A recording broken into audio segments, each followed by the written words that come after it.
buenas tardes, bienvenidos una semana más a Cuidamos de Ti, en pleno mes de mayo, que disfrutamos tantísimo en nuestra Córdoba, ¿verdad?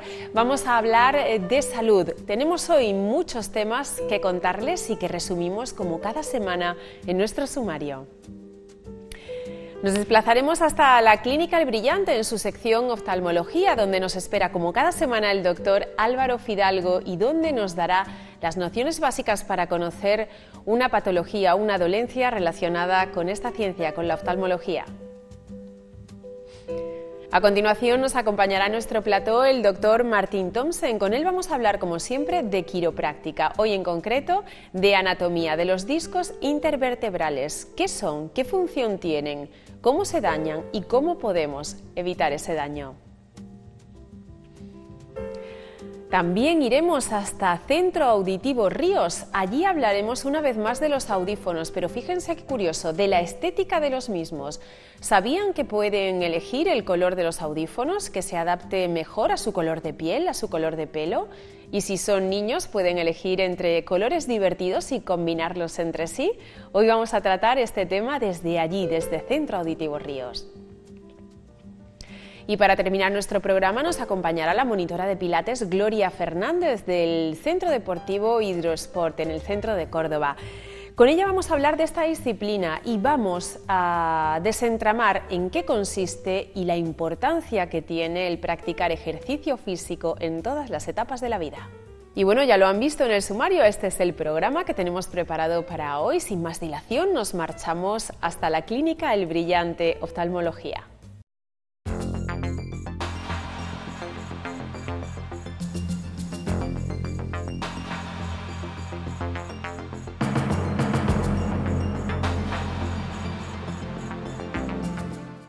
Hoy vamos a hablar del glaucoma, una enfermedad muy habitual y que preocupa a mucha gente. ¿Qué es el glaucoma? El glaucoma es una enfermedad del ojo en la que el nervio óptico, el cable que sale del ojo hacia el cerebro y que lleva la información que el ojo recoge hacia el cerebro, que es el que realmente ve, se ve dañado. Este cable, este nervio, realmente es como un cable de la luz. Tiene fibras, tiene pelillos, y en esta enfermedad lo que ocurre es que va adelgazándose el cable, es decir, cada vez va perdiendo más fibras, produciendo que la transmisión entre lo que recoge el ojo y lo que llega al cerebro sea peor. Esto a nivel de síntomas, el paciente empieza a notar como que no ve bien por los lados, se pierde el campo visual y es porque se empiezan a perder las fibras de ese cable en un orden determinado. ¿Por qué se produce un glaucoma? Realmente la fisiopatología del glaucoma no está muy clara, pero se relaciona, o digamos que el principal factor de riesgo para tener glaucoma es la tensión ocular elevada. Es decir, la mayoría de glaucomas se asocian a una hipertensión en el ojo. No todos, existe el glaucoma con tensión normal y existe el glaucoma de otros orígenes, como el vascular, por ejemplo, pero el glaucoma crónico simple, el más habitual, es el glaucoma con tensión alta en el ojo y por lo tanto el tratamiento irá enfocado a disminuir esa tensión. Esa tensión alta somete al nervio a un estrés al que no está acostumbrado, al que no está preparado para aguantar y produce una mala nutrición del nervio y por lo tanto una muerte progresiva de esas fibras nerviosas, una pérdida de fibras nerviosas. La tensión ocular es un equilibrio entre la producción de líquido y el desagüe de ese líquido. Es decir, el ojo tiene un circuito en el que tiene un músculo, el músculo ciliar, donde se va a producir el humor acuoso, el líquido que rellena la parte anterior del ojo. Ese líquido rellena toda esa cámara anterior y se absorbe en lo que nosotros llamamos el ángulo. Es la estructura entre la córnea y el iris y es realmente un ángulo. Ese ángulo es un gran sumidero por donde se va absorbiendo el humor acuoso. El equilibrio entre producción y desagüe es lo que produce la tensión ocular. Una tensión ocular normal está entre 10 y 21 milímetros de mercurio y en los glaucomas suele estar por encima de 25, 28, 30 milímetros de mercurio. Bien, dicho esto, hay gente que tiene hipertensión ocular pero no tiene glaucoma. Una cosa es la tensión y otra cosa es el daño neurológico. Nosotros no decimos que el paciente tiene glaucoma hasta que realmente no podemos comprobar que hay un daño en el nervio. Uno puede tener una tensión algo elevada o discretamente elevada y sin embargo el nervio óptico estar sano. Por eso es importante no solo la cifra de la tensión, de si tiene 14 o 18 o 22. Es más importante una evaluación completa del ojo, que es la que tiene que hacer el oftalmólogo, y valorar la salud del nervio óptico. Porque la persona puede tener una tensión de 23, por encima de lo que se considera en un libro normal, y sin embargo tener un nervio óptico completamente sano. Y viceversa, una persona puede tener una tensión de 16 y tener un nervio óptico enfermo. Por lo tanto, la enfermedad no es la hipertensión ocular. Es lo más habitual y la gente lo asocia a esto, pero la enfermedad es el daño del nervio óptico. Por eso el único capacitado para evaluar esta enfermedad es el oftalmólogo. No se trata de ir a tomarme la tensión a una óptica y como la tensión en la óptica me ha dado bien, estoy bien. Eso no es así. No es como un control de tensión en una farmacia, no es exactamente igual. Hay que valorar sobre todo el nervio óptico y la cifra de la tensión, el número de tensión, pero valorando siempre la estructura que es la que se va a dañar. Normalmente esta enfermedad es bilateral, es decir, afecta a los dos ojos y normalmente un poquito asimétrica, es decir, un ojo suele llevar la delantera con respecto al otro. A veces empieza unos años antes o a veces tiene más agresividad un ojo que otro, peor control del glaucoma. Los síntomas en el glaucoma lamentablemente son muy sutiles o casi inexistentes en la mayoría de las personas, es decir, la pérdida es tan poco a poco, tan discretamente lenta, que el paciente no se da cuenta en la mayoría de los casos. Esto produce que la mayoría de los glaucomas sean enfermedades silenciosas hasta que es demasiado tarde. Es verdad que en algunos casos el paciente nota algo en el ojo, una tensión o un enrojecimiento o una molestia en la sien, algo que nota que no está bien. Rara vez notan la pérdida de campo visual hasta que es demasiado tarde. Esto produce que cuando acuden a consulta suelen ser ya glaucomas con cierto nivel de avance, es decir, tengamos en cuenta que es un nervio. Los nervios no tienen capacidad de recuperarse. Este nervio, una vez que se daña y que pierde una fibra, no la va a ganar nunca. El glaucoma es un tratamiento para no perder más. Los glaucomas se pueden tratar, luego hablaremos del tratamiento médico y el tratamiento quirúrgico o microquirúrgico del glaucoma, que han salido muchas cosas nuevas, pero el glaucoma es un tratamiento para no perder más fibras, no puedo recuperar el nervio. Entonces, lamentablemente a veces llegan casos dramáticos de glaucomas terminales que solo se han dado cuenta cuando ya prácticamente se daban con los cantos de las puertas porque no los ven bien. Esto es así y no da síntomas, entonces la única forma de pillarlos a tiempo es realmente tener revisiones periódicas en el oftalmólogo pues una vez al año, sobre todo en pacientes que tienen más riesgo. Pacientes por encima de los 40, 45 años empieza la edad a la que se puede tener más probabilidad de glaucoma. Es proporcional a la edad, es decir, cuanto más mayor es uno, más posibilidades tiene de tener glaucoma por envejecimiento. Familiares, es decir, parientes de primer o segundo grado, pero sobre todo de primer grado, que tengan glaucoma, hermanos o padres. Y especialmente si somos mujeres, se hereda más fácilmente genéticamente el glaucoma. Y esos son los dos casos más interesantes, un familiar y la edad. Esos son los factores importantes. Por supuesto, tener la tensión ocular alta. Si yo alguna vez me la he tomado, he venido al oftalmólogo, la tengo alta, pues está claro que tienes un factor de riesgo para tener glaucoma. Pero ahí normalmente el oftalmólogo siempre va a decir, tú tienes que tener ciertas revisiones de vez en cuando para que no se nos escape la enfermedad. Si aparece, la trataremos. Cuanto antes la cojas, mejor. El glaucoma es una enfermedad a veces un poco difícil porque cada glaucoma es, entre comillas, único. Siguiendo revisiones periódicas en el oftalmólogo, el médico de los ojos, lo normal es que sí que controlemos el glaucoma a tiempo, pero por supuesto cada paciente va a tener la enfermedad con una agresividad diferente y de eso depende del paciente. ¿Cuándo se comprueba que es un glaucoma? Cuando hay daño en el nervio óptico. ¿Cómo se comprueba el daño en el nervio óptico? Tenemos varias pruebas. Una es el campo visual, es una prueba que requiere de la colaboración del paciente, que va a ir, una pantalla va a ir poniendo puntos y el paciente va a ir clicando en una botonera cuando los vea. Luego hay pruebas estructurales, es decir, evaluamos qué grosor tiene ese cable, qué es lo que se pierde, el grosor, las fibras, cuántas fibras, qué grosor tiene el cable y sobre todo la evolución en el tiempo, porque uno puede tener, vamos a decir, pocas fibras o muchas fibras, pero dentro de un año están iguales, o se ha perdido más de lo que debería de perder una persona solo por el paso del tiempo y la edad. Esa es la clave, el seguimiento. Por supuesto, si un paciente viene con una tensión de 38 o 40 de tensión, pues esté como esté el nervio lo vamos a tratar, porque es tan desproporcionada la hipertensión que lo vamos a tratar como un glaucoma. Pero si tenemos una tensión discretamente elevada, pero un nervio muy sano, a lo mejor solo lo vigilamos. Por supuesto, ¿cuándo se va a tratar? Cuando el oftalmólogo constate que cree que hay una enfermedad o queramos proteger el nervio por una hipertensión que consideramos demasiado alta. Normalmente un glaucoma tarda años en dar síntomas constatables, comprobables por el paciente. ¿Por qué? Porque normalmente son tensiones altas, pero relativamente, no son tensiones muy altas, no por encima de 50 o 60, porque eso el ojo deja de ver instantáneamente porque no llega la sangre, sino que son tensiones de 30, de 35, que eso produce una pérdida tan lenta, tan progresiva, que tarda años en comerse, digamos, ese nervio.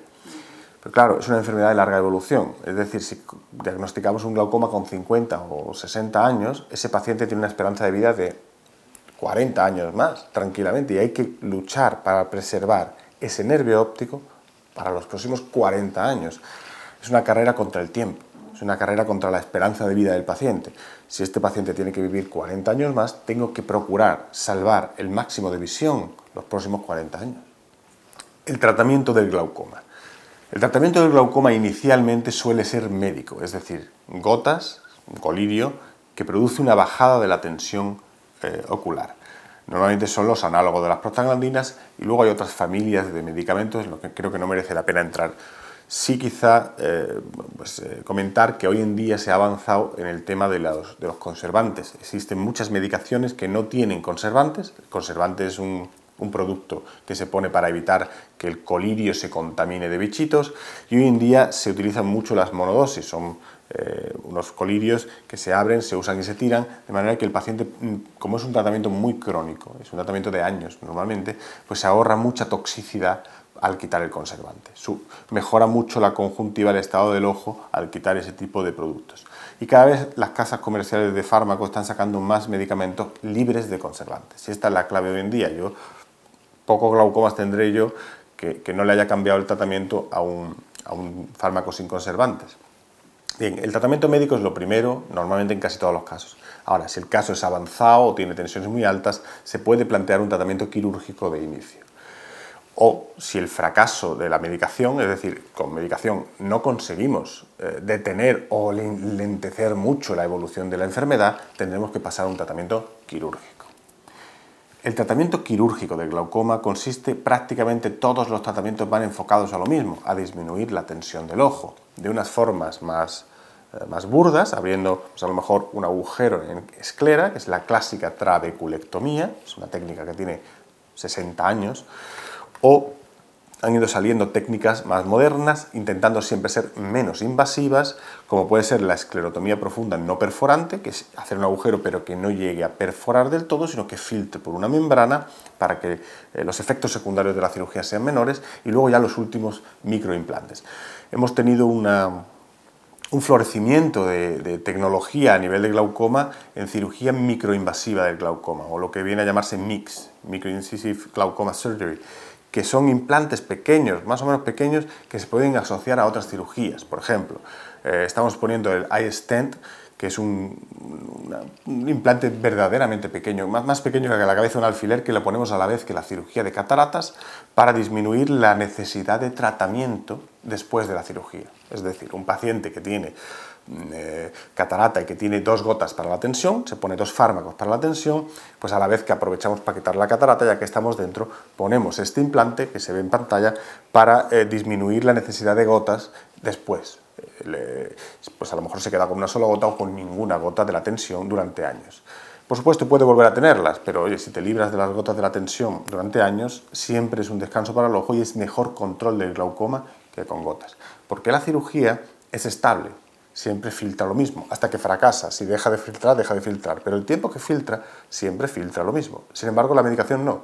Tiene picos de concentración y picos de efectividad. Por lo tanto, el control de los glaucomas suele ser mejor con la cirugía. Otro nuevo implante que ha surgido, y que también estamos usando aquí en la clínica, es el Shen. El Shen es algo más grande, es para glaucomas un poquito más avanzados, y también se puede asociar o no a la cirugía de cataratas. Es decir, se puede hacer durante la cirugía de cataratas, una facoemulsificación de la catarata y un implante, o se puede hacer solo el implante. Es un tubo de colágeno que se introduce a través de la cámara y sale aquí. También están yendo muy bien, son mucho menos agresivos que las cirugías clásicas, pasa que tienen un coste prohibitivo para algunos pacientes, pero tanto uno como el otro son implantes que están yendo muy bien, que tienen muy bajo riesgo durante la implantación y posterior a la implantación, y por supuesto siempre conservamos diferentes áreas anatómicas para en un futuro otro tipo de cirugías. La esclerotomía profunda no perforante, la EPNP o la trabeculectomía, que cada vez la hacemos menos. El glaucoma es una enfermedad de muy largo plazo, como hemos dicho. 30, 40 años es tranquilamente el plazo medio que va a tener un paciente glaucoma porque se diagnostican en torno a los 50, 60, 40 años de edad. Por lo tanto, hay que ser conscientes de que es una carrera de fondo y que el paciente va a estar sometido a medicación en gotas, a medicación múltiple, a cirugías y quizá ese tipo de tratamientos se van a alternar. Empezaremos con medicinas, luego pasaremos a cirugía, volverán las medicinas y quizá una segunda o incluso una tercera cirugía. Y esto es así porque siempre tratamos de correr contra la esperanza de vida del paciente. Se trata de conservar la mayor parte de la anatomía de ese nervio óptico en la mejor condición posible el máximo de tiempo posible. Y esta es la forma de hacerlo. Es pesado para el paciente, son cirugías que ellos no recuperan visión, salvo que lo asociemos a catarata, y entonces es un poco a veces se siente y dice, oiga, es que me he operado y no me ha servido para nada. No, le ha servido para no usar gotas, para usar menos gotas o para que el ojo esté mejor controlado. A veces es difícil explicar esto, sobre todo a las personas más mayores que a lo mejor no me lo entienden mucho. ¿Cómo decidimos o qué el cirujano decide qué actitud tomar? Si gotas, cirugía y qué tipo de cirugía. Normalmente vamos a empezar con medicación, aunque a veces indicamos, o yo indico, una cirugía precoz, sobre todo cuando el paciente es joven. Cada vez somos más lanzados al tema quirúrgico porque también las cirugías son más pequeñas, son cirugías microinvasivas y por lo tanto con menos riesgos para el ojo del paciente. Entonces sí que es verdad que estamos haciendo más cirugía precoz de glaucoma porque parece que se controla mejor y porque tenemos menos efectos secundarios negativos, por decirlo de una cosa sencilla. ¿Qué tipo de cirugía, cómo se va a escoger? Bueno, pues depende del estado del glaucoma, cómo de avanzado está el glaucoma, depende del número de medicación de gotas que tiene ese paciente. No es lo mismo una gota por la noche que 2 fármacos, que 3 fármacos, que 4 fármacos, que es un glaucoma con 4 fármacos, es un glaucoma que no tiene control ninguno normalmente. En base a esto vamos a ir a una cirugía más o menos agresiva, dependiendo de lo avanzado del glaucoma, la edad del paciente y el número de medicaciones. Y las ganas que tenga el paciente de entrar en cirugía, pero normalmente estos son los parámetros que el cirujano, que yo valoro cuando voy a entrar a un glaucoma y a decirle, oye, hay que operarte y vamos a operarte de esta otra forma porque creo que es mejor para ti. En los casos extremos, pues se pasará a cirugías más agresivas, incluso lo último que hemos hecho en un glaucoma muy avanzado, es ojo único, ya había perdido el otro ojo la señora, ha sido una válvula de Ahmed. Una válvula de Ahmed es un dispositivo grande que se implanta aquí y mete un tubo dentro del ojo y lo que tiene es una válvula de presión, se abre una espita si la presión sube de 16. Bueno, es para glaucomas severos o inflamatorios y es poco habitual, pero lo hemos tenido que hacer alguna vez. Y esto es el tratamiento del glaucoma. El cirujano va a depender en base a cómo está el paciente, edad, número de medicaciones y cirugía que le puedes hacer a ese ojo. También las cirugías previas nos van a marcar mucho qué le puede hacer al ojo. No es lo mismo que esté operado una vez que esté operado 5. Llega un momento en que ya no te quedan más sitios donde operarlo. No es lo mismo que sea un ojo único que no. Ahí entramos a valorar siempre al paciente, no el ojo en sí. Por lo menos a nosotros nos gusta para toda la cirugía valorar al paciente. Sea un glaucoma, sea una lente multifocal, sea lo que sea. Tú te quieres operar para quitarte las gafas, ¿qué quieres? ¿Qué estás buscando? ¿Qué crees que vas a conseguir? ¿Qué calidad de vida? Hay una serie de cosas que es hablar con el paciente que es fundamental, para ver qué quiere él y no qué quiere el médico. Y eso es importante.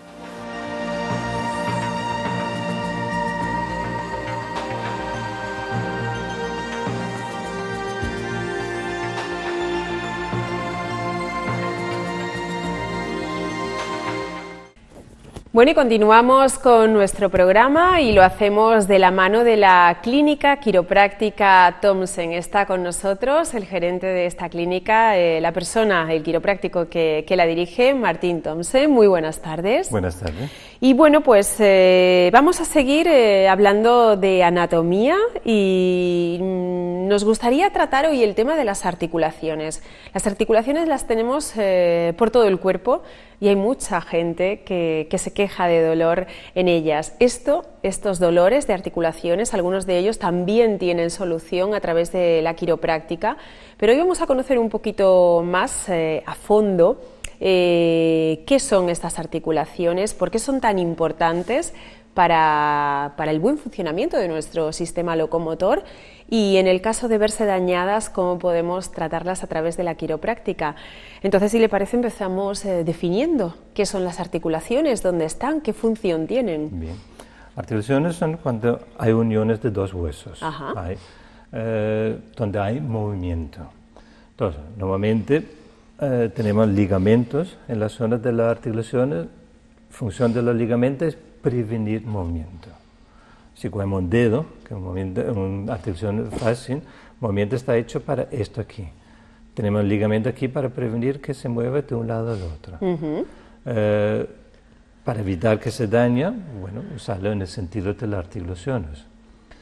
Después, para que el movimiento de las articulaciones funcione bien, al final de cada hueso tenemos cartílago.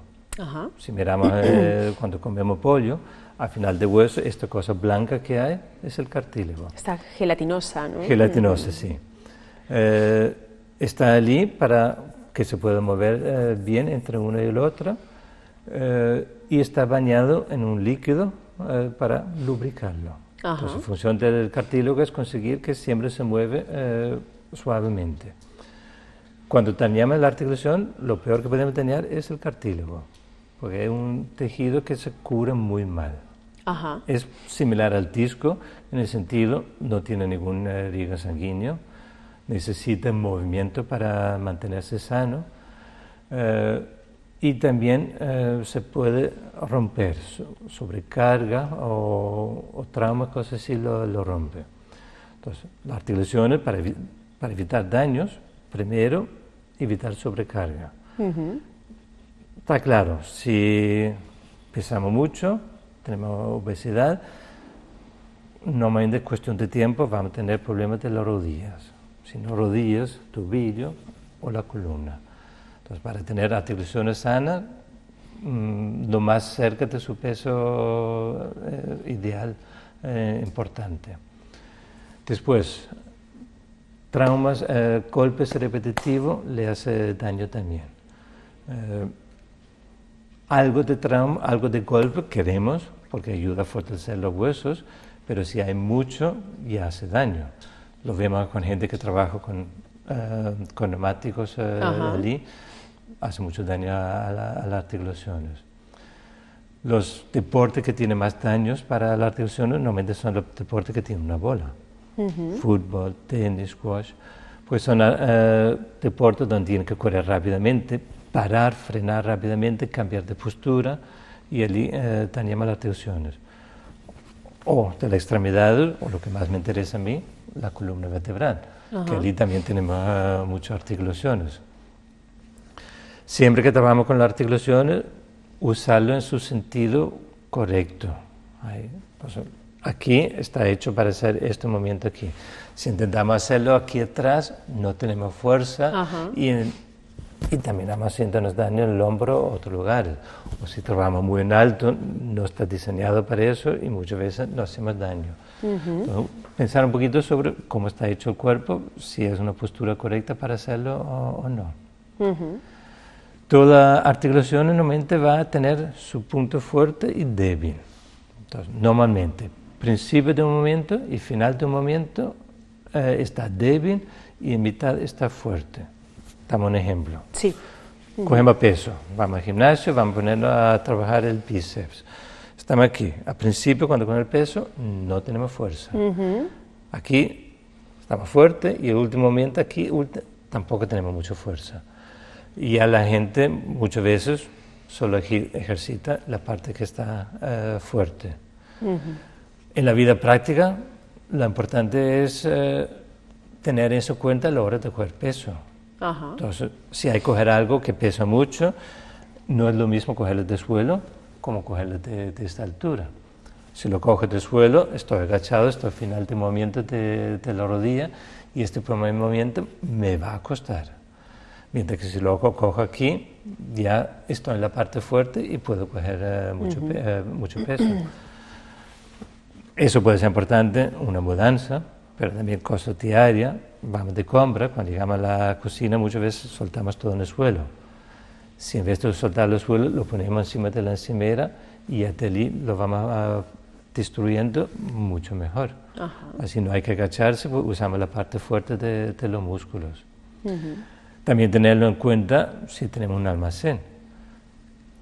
Normalmente ponemos la cosa pesado más abajo y ya lo más ligero más arriba.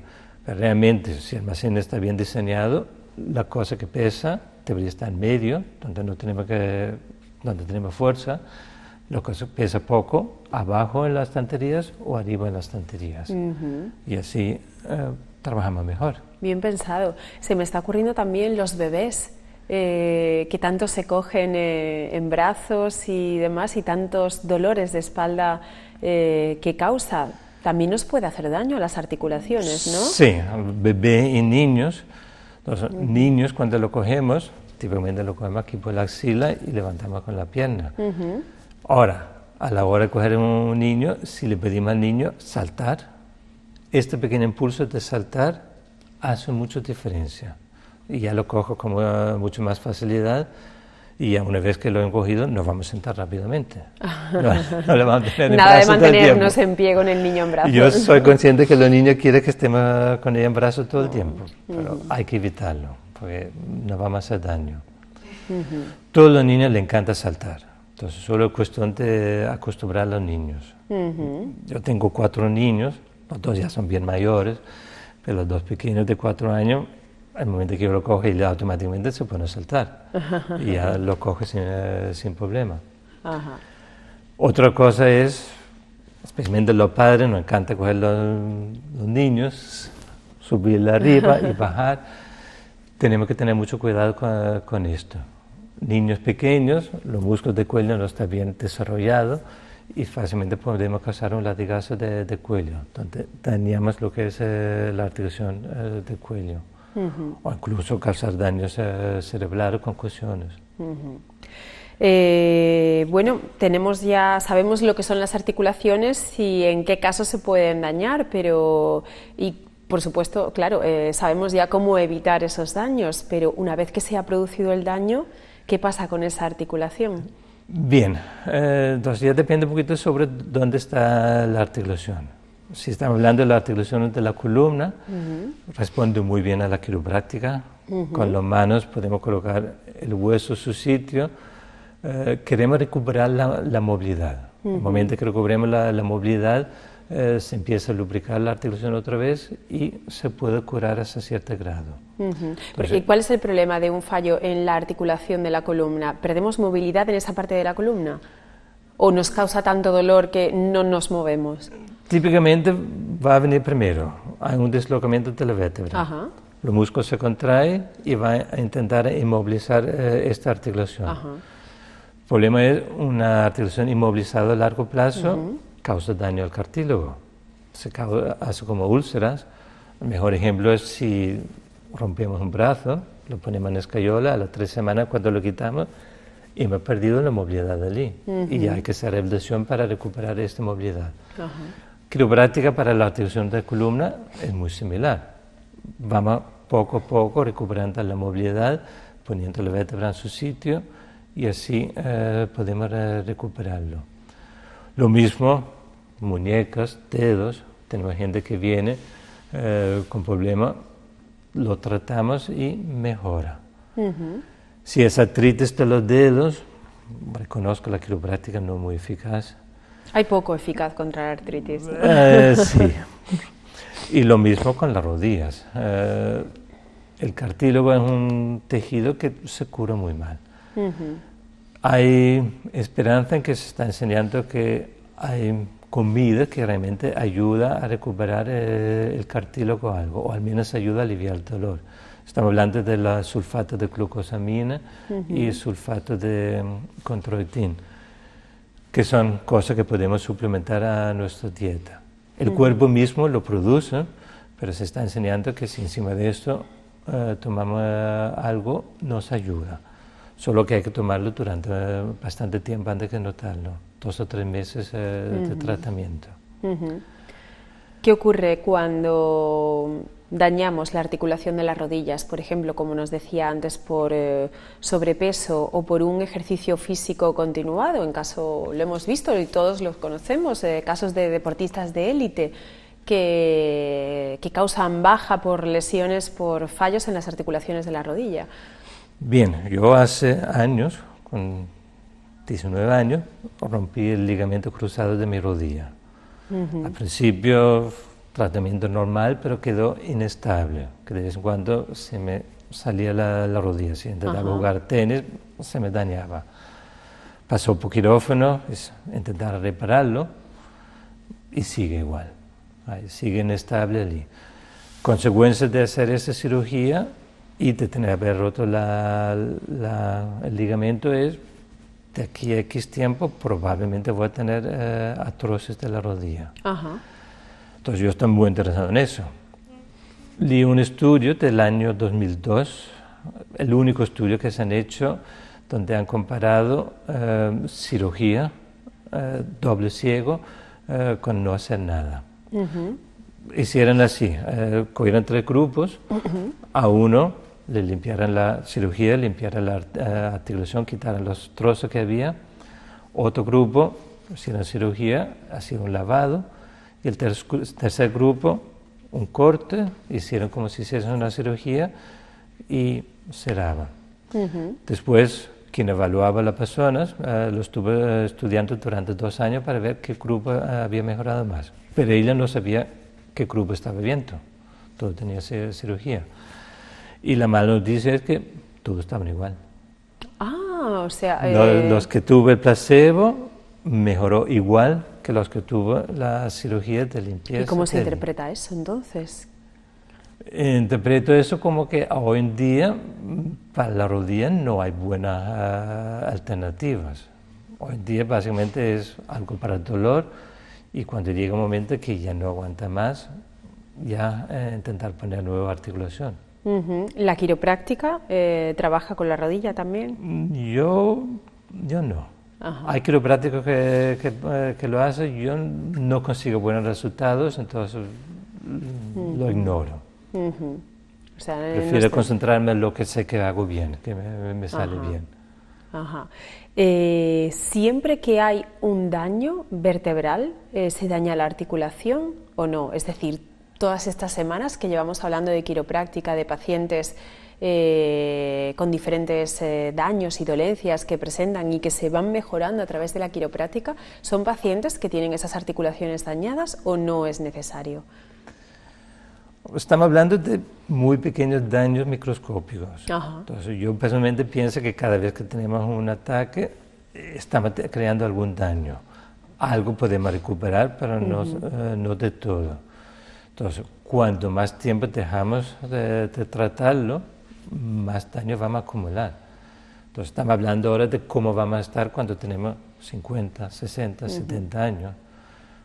Si cuidamos bien la columna, cuando llegamos a 70 años, podemos estar jugando golf o al tenis, y si no lo hemos cuidado bien, a los 70 años básicamente estamos sentados en una silla sin poder movernos. Entonces, cualquier daño que hacemos se va a acumular. Sé que lo hemos hablado, pero yo insisto siempre en hacer recordatorios porque la gente que nos esté viendo ahora mismo puede estar preguntándose cómo podemos cuidar nuestra columna para llegar a los 70 años con ganas de jugar al golf, por ejemplo. Bien, entonces, primero, al igual que hacemos con el dentista, vamos periódicamente al dentista para revisiones, debería ser lo mismo con la columna. Después, tener una vida activa, moviéndonos, pero sin pasarnos. Entonces, caminar, un ejercicio estupendo, correr poquito, pero no distancias largas. Podemos trabajar pilates, yoga, algo que nos guste. Entonces, movernos es bueno. Y otra cosa, evitar sobrepeso. Si pesamos demasiado, va a sufrir las articulaciones, va a sufrir el disco y llegamos a una edad que van a pagar la factura. Otra cosa curiosa es tener un trabajo que nos guste. ¿Y eso? Eso. La gente que tiene un trabajo que no nos gusta tiene más problemas de columna que el que le gusta. Ah, sí. Sí. Entonces, ¿Hay sí. estudios que así lo demuestran? Hay muchos estudios donde se va mirando, bueno, ¿qué va a predecir si esta persona va a tener problemas de espalda? O sea, tenemos que estar felices con nuestra vida laboral. Tenemos que estar felices con ¿no? nuestro día al día. Ajá. Habla de trabajo, pero bastante claro también va con relaciones privadas. Si estamos en una relación estresada, nos duele la espalda. Ajá. Entonces, importante, ser feliz, lo has dicho tú. Ajá. O sea, son consejos interesantes y con ello nos, entre comillas, aseguramos llegar a la edad madura, a la madurez, con una espalda más o menos en condiciones que nos pueda permitir llevar una vida activa, normal, lo que a todo el mundo le gustaría, y no estar sentado en el sillón sin apenas podernos mover, ¿no? Para mí la quiropráctica es cuestión de conseguir calidad de vida. Ajá. No tanto vivir más años, pero que los años que vivimos los vivimos bien. Que si conseguimos que vivimos más años, genial, pero para mí lo importante es la calidad. Lo que vivamos, que lo vivamos bien y con calidad de vida. Pues, doctor Martín Tonnsen, muchísimas gracias por haber estado una semana más con nosotros. Continuaremos hablando aquí en PTV y en Cuidamos de Ti sobre quiropráctica, veremos más casos prácticos y veremos cómo se resuelven gracias a esta técnica novedosa que poco a poco va penetrando en nuestra sociedad y vamos cada vez conociendo más y encontrando grandes soluciones a grandes problemas que antes no tenían otra alternativa que los medicamentos y la paciencia. Ha sido un placer tenerle con nosotros. Muchas gracias por invitarme. Nosotros, después de hablar con el doctor Tonnsen, continuamos con nuestro programa. ¿Tienes algo que contarnos? Envíanos un correo electrónico o déjanos un mensaje de voz o vídeo en WhatsApp. Si lo prefieres, contacta con PTV Córdoba a través de las redes sociales, Facebook, Twitter o Instagram.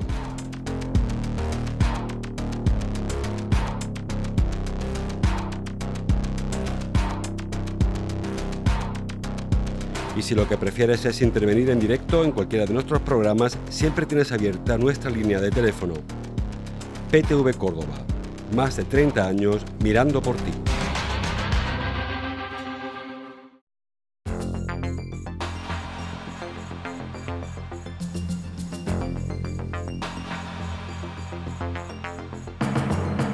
Buenas tardes y bienvenidos a Centro Auditivo Ríos. Hoy ya repasando un poquito todo, ya hemos hablado de lo que son las pérdidas de audición, los tipos de audífonos, siempre las prestaciones que conllevan, pero claro, después también toca elegir la estética, ¿vale? El color del audífono, el tipo de audífono y todo en función a cómo la persona quiera llevar esa prótesis auditiva puesta. Pues empezamos por el tamaño. Dependiendo también de la pérdida de audición, podemos elegir varios tamaños. Sí es verdad que nos lo va a condicionar la pérdida y la forma tanto la forma como el estado del conducto, ¿vale? Aquí, como vemos, tenemos varios tipos de tamaños de audífonos. En función de la potencia, este es el más potente, que no siempre tiene que ser para pérdidas potentes, sí, pero también podemos tener esta otra opción, que es muy similar, son para pérdidas leves y moderadas, pero llevan la adaptación con el molde. No llevaría un auricular como pueden llevar estos modelos más pequeñitos, ¿vale? Tienen las mismas prestaciones y lo único que cambia son la estética, en función a lo que nos guste o a la comodidad que queramos tener, ¿vale?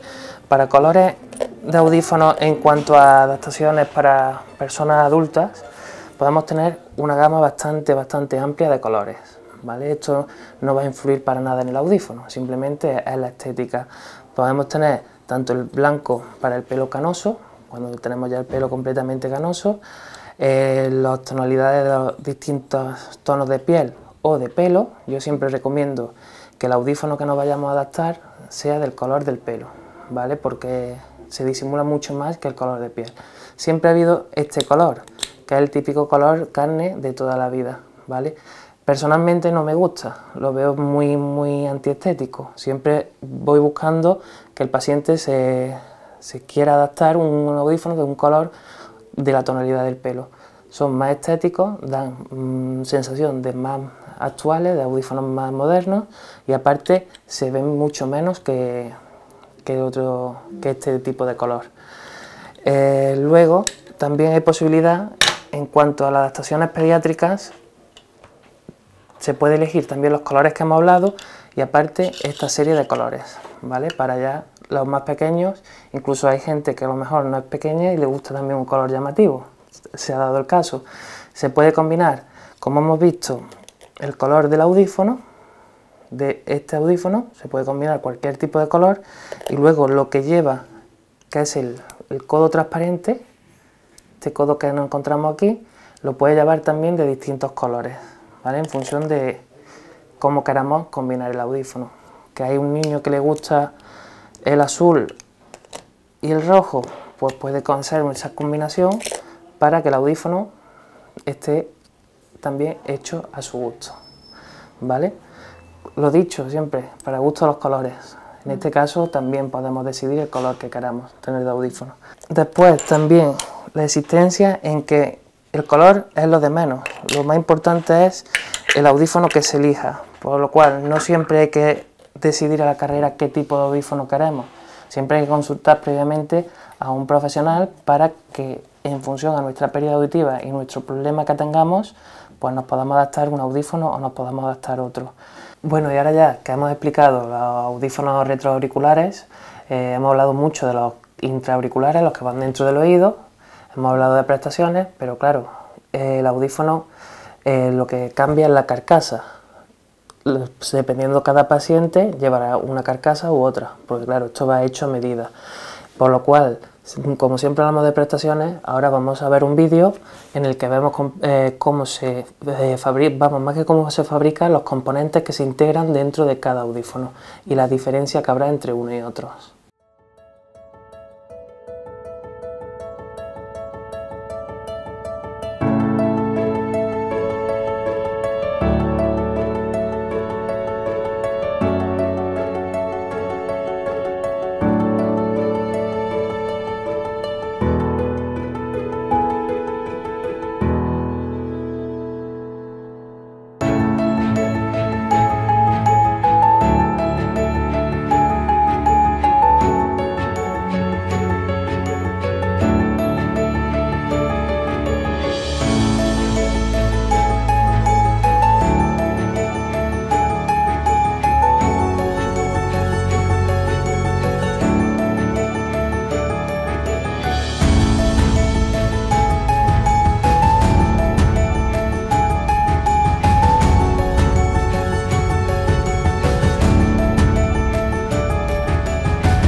Bueno, y encaramos ya la recta final de nuestro programa, como les anunciábamos en nuestro sumario.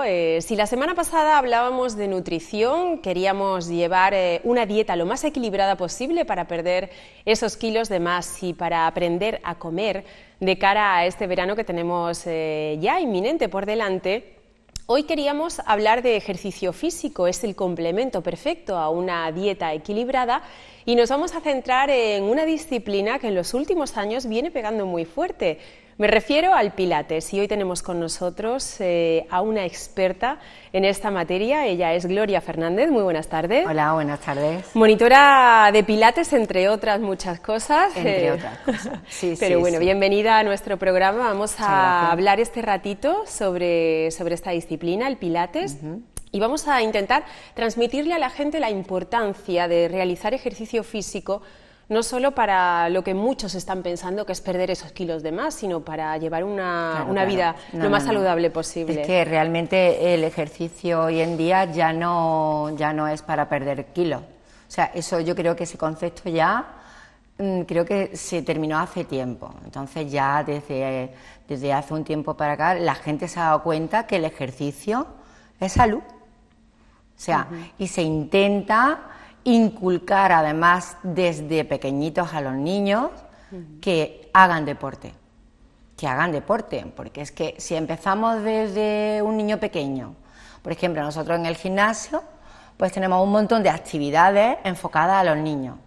Pues no sé, pues tenemos gimnasia rítmica, hay natación sincronizada, hay un montón un abanico muy amplio para los niños, de manera que a ellos les guste y que por esa vía intenten hacer deporte, ¿no? Entonces, como, pues, ¿qué te gusta más? Pues correr, pues, entonces, de alguna manera hay que enfocar a que un niño haga deporte porque el deporte es salud. Y es parte de la educación también, claro, si empezamos desde chiquititos, de mayores, practicarán deporte. Porque además tenemos bastantes niños con problemas de espalda, o sea, bastantes niños. Entonces, tenemos que concienciarnos primero las madres que el deporte es bueno, que el niño tiene que hacer deporte de alguna manera o de otra, que las carteras y los pesos hoy en la espalda, el niño o muchas horas sentado en una mesa con esta postura no es buena, que el niño tiene que fogar y tiene que hacer deporte porque tiene que hacer musculatura y todo lo que sea hacer musculatura es proteger toda esa espalda y estar bien. O sea, entonces en el gimnasio, pues por ejemplo, tenemos actividades empezando por los niños, siguiendo por las madres. Ajá. Además, si vienen los niños, las madres ese ratito pues también se quedan, Claro, ¿no? claro, además de manera que a lo mejor el niño está en una actividad y la madre aprovecha para hacer otra. Ajá. Entonces, claro, es muy bueno porque es que tienes ahí, además, cada vez la madre saca más tiempo para decir 3 días a la semana tengo que hacer algo. Tengo que hacer algo porque te das cuenta de que te sientas mucho mejor, de que hay una actividad que te gusta y así te mueves, pues haces zumba, pues hay circuitos aeróbicos que se lo pasan genial, hay gap. Entonces, estás durante 1 hora al día que es para ti, que estás trabajando tu cuerpo y que te vas encantada de la vida. Con la cabeza muy despejada. Claro, también. y sobre todo eso, ¿no? Y luego tenemos, luego están las actividades para las personas mayores, que es muchísima, hay un abanico muy amplio para ellas, que tenemos una piscina preciosa y enorme en Hidrosport, donde se hacen unas actividades para niños y para mayores, pero concretamente está muy pensado también para personas mayores, porque se está haciendo clases de zumba para ellas, que a lo mejor en suelo duro ellas no podrían hacerlo, pero sin embargo en el agua lo pueden hacer todo perfectamente. Entonces, claro, eso para ellas de poder moverse y poder hacerlo y poder... Genial, se van encantadas. Hidrogin, zumba en el agua, ya están encantadísimas. Bueno, y luego que vamos a hablar de Pilates. Pues yo quería empezar preguntando qué es el Pilates, porque hay mucha gente confundida con el Pilates. Hay un mar en el que nadan el Pilates, el yoga, pero el Pilates no es yoga. Claro, pero es que no tiene nada que ver el Pilates y el yoga. O sea, el yoga es mucho más estiramientos, posturas más estáticas, pero Pilates no. Pilates es muy técnico. Y se trabaja mucho. Se trabaja. Entonces, Pilates, además ya está demostrado que las personas que hacen Pilates corrigen muchísimo todas esas malas colocaciones de espalda, muchísimo, como vas durante toda la clase te exige estar muy concentrada, porque los ejercicios van con respiración, van coordinados los ejercicios, entonces te obliga a estar durante toda esa hora que tú estás en clase pensando en tu respiración y en cómo hacer el ejercicio, porque además lo que tenemos en Pilates además también son niveles. Ajá. Entonces, realmente si tú ves una clase de iniciación a Pilates, es una clase muy básica y que yo opto siempre por la clase de iniciación no cambiar mucho en los ejercicios, porque es donde aprendes realmente a colocarte, a respirar y a hacer ejercicios fáciles pero muy correctos. Bien, que es lo importante. Tener una clase durante una hora donde vaya coordinado respiración, ejercicio, colocación. Entonces eso nos hemos dado cuenta de que la gente misma ha dicho, es que llevo no sé cuánto tiempo tomando pastillas y desde que he empezado a hacer pilates no tomo ni una pastilla. Algo bueno tiene que tener, que yo creo que es mucho. Entonces se trabaja mucho la colocación de espalda, está muy enfocado a los... porque realmente se empezó a hacer en las escuelas de ballet, en las compañías de ballet. Entonces, ¿qué se trata? Se trata de todo ejercicio que se haga en Pilates tiene que estar con piernas estiradas, trabajando muchísimo el núcleo central, que es todo el abdominal y la zona lumbar, por lo cual, al tú ir trabajando muchísimo toda esa zona, vas haciendo musculatura en toda la espalda. ¿Qué conseguimos con eso? Conseguimos que no haya dolores, que toda esa espalda tenga un caparazón de musculatura. Al tener un caparazón de musculatura desaparecen los dolores. Eso en personas que a lo mejor llevan mucho tiempo sin hacer ejercicio, que deciden empezar pilates con dolores de espalda, ¿cuánto tiempo tardan en conseguir ese nivel? Pues mira, para quitar esos dolores, con que estemos simplemente, mira lo que te voy a decir, 2 semanas, a partir de la tercera semana, la gente ya empieza a decir, es que lo noto, es que ya no necesito, es que ya vengo además a clase porque sé que cuando me vaya me voy a ir bien y esto va a estar así, voy a estar bien, y a medida que van avanzando, porque luego hay clases de pilates de nivel avanzado que hacen maravillas, pero gente ya con un control de cuerpo, porque todo, tienen que controlar abdominales, tienen que controlar hombros, tienen que controlar escápulas, tienen que controlar el cuello, que no se cargue, todo con una respiración, todo. Entonces, claro, la gente está encantada con Pilates, porque han invertido en salud. O sea, que es que van como el que va todos los días, como el que se toma una pastilla todos los días. Es que vengo al gimnasio porque realmente para mí esto es mi medicina. Es mi medicina. ¿Te has encontrado muchos casos de, iba a decir pacientes, pero no? Aunque el gimnasio yo creo que lo catalogamos como un gran centro de salud, médico, porque la gente va como a ponerse bien, pero bueno, son personas que practican pilates, alumnos de pilates. ¿Te has encontrado muchos casos de alumnos que empezaron en clases de iniciación, que han continuado, se encuentran en nivel avanzado y tú has visto tú misma con tus propios ojos esta evolución? Sí. Yo empecé, empiezan gente que empieza y a lo mejor están como un año en clases de iniciación. Y luego hay gente que llega a un nivel no de iniciación, sino llegan a un nivel medio y ahí se quedan. O sea, para ellas no es importante llegar al nivel avanzado, sino que con ese nivel medio que tienen, perfectamente se mantienen.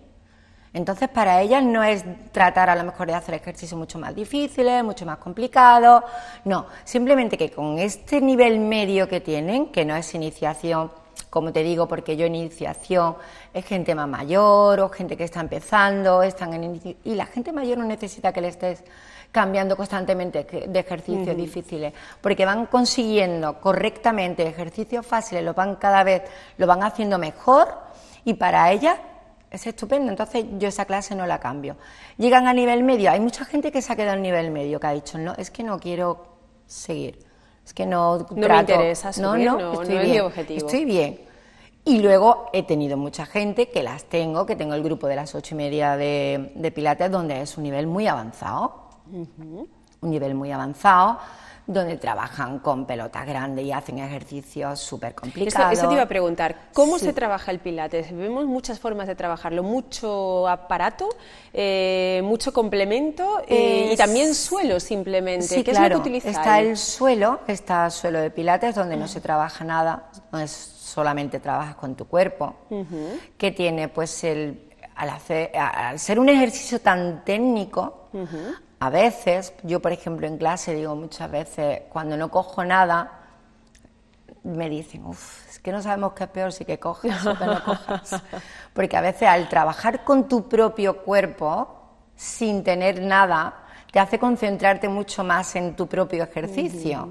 Que a lo mejor si tienes un aro, pues un aro te da pues a lo mejor lo que te da más variedad, ¿no? Para hacer, dentro de que a lo mejor hacen el mismo ejercicio, pero con aro.